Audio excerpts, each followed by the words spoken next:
Pilit mong sumama kay Ninang, ipinag-arugakan niya at pinag-aral. Kung buhay pa sana ang Ninang. Marisol? Marisol? Matulog na. Matulog na. Pag nagising ka, magiging malaki ka na. Ang Metro Manila ang aking pangarap. Lalawigan ng San Gabriel ang aking tahanan. Lumaki ako sa tunay na pag-ibig. Masaya ako.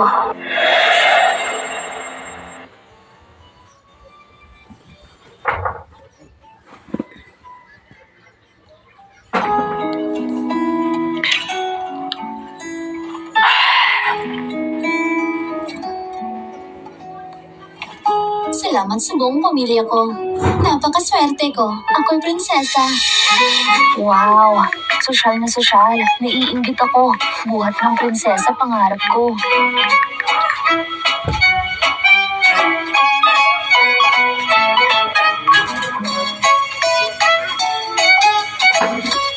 Hari at Reyna, ganda ng damit ng prinsesang anak. Bigyan niyo ako ng isa please. Pwede rin magbigay ng pera. Kayo talaga nakaka-disgust. Ano bang ginagawa mo? Hindi ka ba nakikinig? Hindi ka talaga marunong makontento.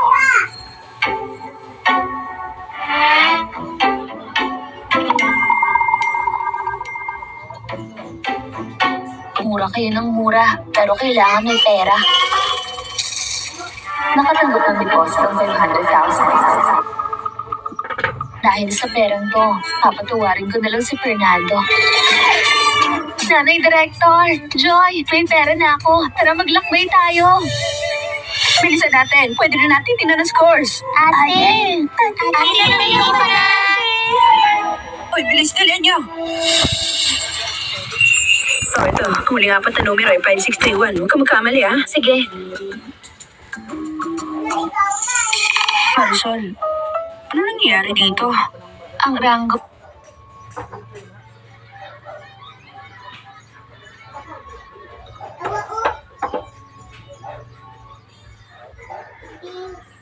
Ngano na po na siya? Ngano na po na siya?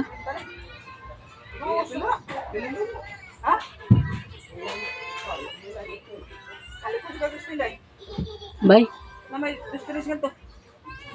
Naunsa? Pila ka buok, murag tulog. Naunsa na po na siya? Naunsa na po na?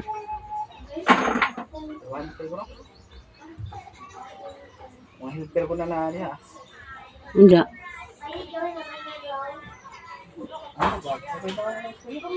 Malabong ni mga hawa. Karugayan, wala trabahan ko.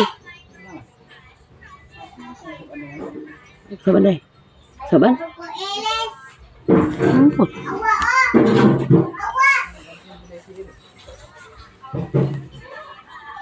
Oh, ang ranggo po. Pumasok sa top 50 lalawigan. Maghintay lamang. Grabe, Marisol! Ang galing mo talaga! Marisol, hindi mo binigo ang inaasahan ng lola. Ang galing mo talaga. Ihinig ko na ang i-check. Isabel, kaya mo yan. Kaya mo yan. Marumang nakainom na po Hindi na. ako matingin-tingnan niyo nga. Nakapasa ka sa Catherine University. Talaga? Ang galing. Nakaabot ng wala pang 10 points. Kung gusto makapasok sa universidad, medyo mahirap pa rin yun, ha? Papa, sorry ho. Dapat masagsikap pa ako. Papa, nakulong si Isabel isang araw at gabi. Naipasa niya ang exam sa ganung kalagayan. Sobrang galing na po nun. Oo naman, sobrang nagsikap na si Isabel. Di ko alam kung anong resulta ng kay Marisol. Kung sa pamilya natin, may isang top-notcher ng board exam. Ang punong pamilya, siguradong bibigyan pansin ang ating subsidiary. Tumawag na lang tayo kay Marisol dahil kasapi rin siya ng pamilya. Tama si Papa. Nag-aalala din ako kay Ate Marisol.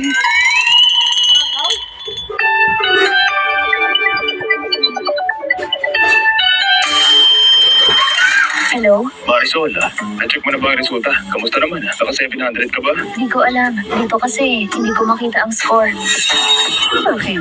Bakit di mo makita? May mali ba? Ate Marisol, baka naman nakalimutan mo hindi kita barcode, kaya walang resulta. Ano? Isabel, alam ko na. Walang magandang lumalabas sa bibig mo. Anong sinasabi mo kay Isabel? Hindi ka pumasa sa exam mo. Huwag mo ilabas ang galit mo kay Isabel. Alam ko na. Probinsyana ka lang. Pagdating sa major exam, laging bobo. Puta, bobo ka. Bobo kayong lahat. Ay naku, ate, ba't ka naman nagsasalita ng mga gusto sa salita? Mas okay pa yun kesa sa pagiging plastic. Marisol, Lazo! Kayong pamilyang Sabrino, walang isa man sa inyo may common sense. Private aking marka. Alam mo ba ibig sabihin nun? Top 50 ako sa buong lalawigan. Gets mo ba? Sa palagay ko, si Isabel lang nakapasa sa cut-off ng first year. Nagdududa talaga ako kung ako ba talaga anak ng pamilyang Sabrino. Kasi IQ natin, di nasa parehong level. Anong pinagsasabi mo? Marisol, sa tingin mo base sa iyong marka, pwede ka bang maging top-notcher? Wala na akong sasabihin sa inyo. Takot akong mahawa sa katangahan nyo. Anak ng demonyo.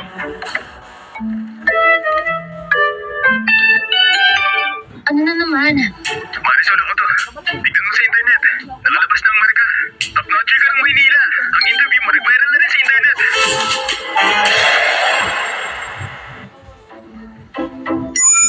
Marisol, tingnan mo sa labas. Ang dami nagbabantay ng mga reporter para interviewin ka. Bakit ka ba nagtatago? Tatanggapin ko ang interview pero hindi ngayon. Ah, Naghihintay ako ng tamang pagkakataon. Si Marisol. Ito ang interview ni Marisol. Siya talagang top-notcher ng Maynila. hindi ko akalain. Marisol Lazo, siya talagang top-notcher. Ang ating pamilya sa Berino may top-notcher na ng board exam. Pinagbala talaga tayo ng anghel ng karunungan.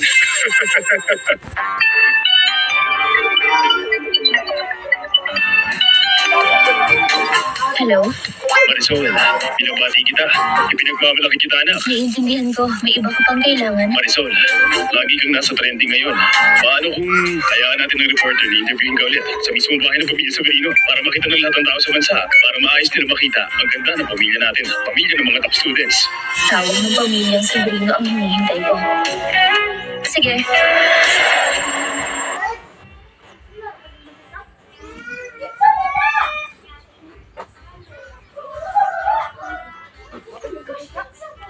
Okay, pupunta na ako ngayon para maganda ang mga reporter. Papatulan ko interview ng mga reporter pero di sa bahay ng mga Sabrino. Marisol, anong ibig mo sabihin? Ikaw ay anak ng pamilya sa Berino. Sa bahay ng pamilya sa Berino ang interview. Oo nga, Marisol. Lalo na, ikaw ang top-notcher ng Maynila. Kung ang interview ay sa San Gabriel pa, anong klaseng paraan yan? Ayaw niyong pumunta? Walang problema. Kung ganun, ako na lang magpapa-interview mag-isa. Wag. Sige, sa San Pedro natin gawin ang interview. Bibili ako ng ticket ngayon. Lilipat tayo sa gabi patungo San Pedro. Bilis, gumalaw kayo. Maganda na. Mag-ipon ang mga gamit ninyo. Dali, pupunta na tayo sa San Pedro. Pa, sobra na si ate. Sino ka nakasasadyain pag-uri ng magulang? Tingin ko sadya niya iinsultuhin ang pamilya sa Berino. Hindi totoo yan. Sa harap ni Marisol. Huwag magsalita ng walang kwenta. Pa, sinigawan mo ako. Ikaw naman. Hindi ka marunong umintindi. Top-notcher ng Manila si Marisol. Malaking bagay ito sa pamilya. Anong problema kung magpapagod tayo? Bakit ka pa nagtatampo? Hindi mo alam kung anong mahalaga. Ma, tingnan mo si Papa. Isabel, ang papa mo, gusto niya samantalin ang pagkakataong ito at ipag-asikaso ka na. Ayoko. Ayaw mong sumama, di maghintay ka na lang dyan. Hindi naman ganito si Mama at Papa dati. Kasalanan to ng Marisol-Lazo na yan. Kayo, sinisigawan niyo ako dahil kay Marisol. Isabel!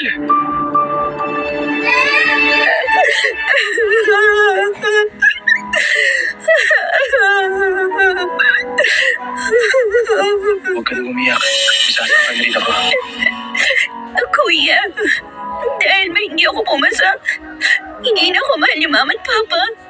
Si Marisol at top-notcher, mas mahal na ba siya? Hindi ako. Ganun ba? Hindi ka iiwan ng lahat.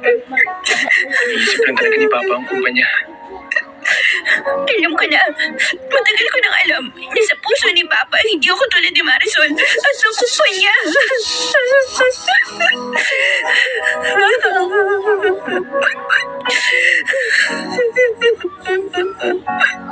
Kuya, ikaw din ba? Katulad nila mama at papa, hindi ako mahal. Hindi. Baliw. Lagi kitang mahal. Sa akin, lagi kang pinaka-espesyal. Kuya, Ay!